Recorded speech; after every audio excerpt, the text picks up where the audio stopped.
আজকে নাকি অনেক বড় একটা বিপদ সংকেত, আর এই বিপদ সংকেতের নাম নাকি রিমাল। তো কখন কোথায় কিভাবে আঘাত হানে এটা কিন্তু আমরা কেউ জানি না বা কেউ বলতেও পারি না, তাই না?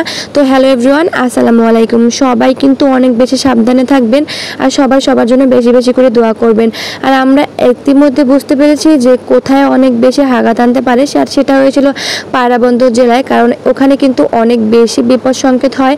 আর প্রতি বছর কিন্তু ঝড় তুফান হলে ওখানে অনেক বেশি মানুষের ক্ষয়ক্ষতি হয়ে যায়।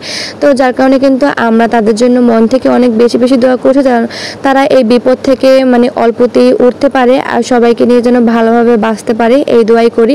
আমরা তো সাধারণ মানুষরা এর থেকে বেশি কিছু করতে পারবো না, তাই না? আমাদের তো অত বেশি সামর্থ্য নাই যে তাদের জন্য কিছু সাহায্য করব, কারণ তারপরেও কিন্তু আমরা মন থেকে অনেক বেশি দোয়া করি তাদের জন্য, তারা যেন সব বিপদের মোকাবেলা করে উঠতে পারে। আর আমাকে কিন্তু অবশ্যই কমেন্ট বক্সে জানাতে ভুলবেন না যে কোথায় অনেক বেশি বৃষ্টি হচ্ছে, কোথায় অনেক বেশি ঝড় হচ্ছে, আর কার কার অঞ্চলে কী অবস্থা, এটা কিন্তু অবশ্যই আমাকে কমেন্ট করে জানিয়ে যাবেন।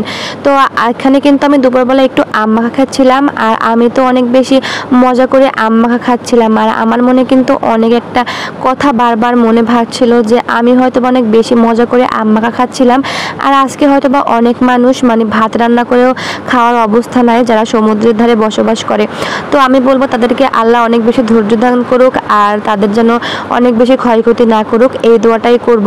আর আজকে ভিডিওটা ভালো লাগলে কিন্তু অবশ্যই সবাই একটু বেশি বেশি করে শেয়ার করে দেবেন, আর আমার চ্যানেলটাকে কিন্তু ফলো করে রাখবেন যাতে নিত্য নতুন প্রতিদিন ভিডিওগুলো আপনাদের কাছে পৌঁছে যায়। তো এখানে কিন্তু আমি ছোটোবেলার মতন হাতে নিয়ে আম মাখা খাচ্ছিলাম, আর আমার কাছে কিন্তু এরকম হাতে নিয়ে আম মাখা খেতে বেশ ভালো লাগে। ছোটোবেলায় কিন্তু অনেকবার খেয়েছিলাম। আপনারা কি খেয়েছিলেন? অবশ্যই কিন্তু আমাকে জানাবেন। তো আজকের ভিডিওটা ভালো লাগলে লাইক কমেন্ট শেয়ার করতে কিন্তু ভুলবেন না, আর অবশ্যই কিন্তু বেশি বেশি করে শেয়ার করে দেবেন। আল্লাহ হাফেজ।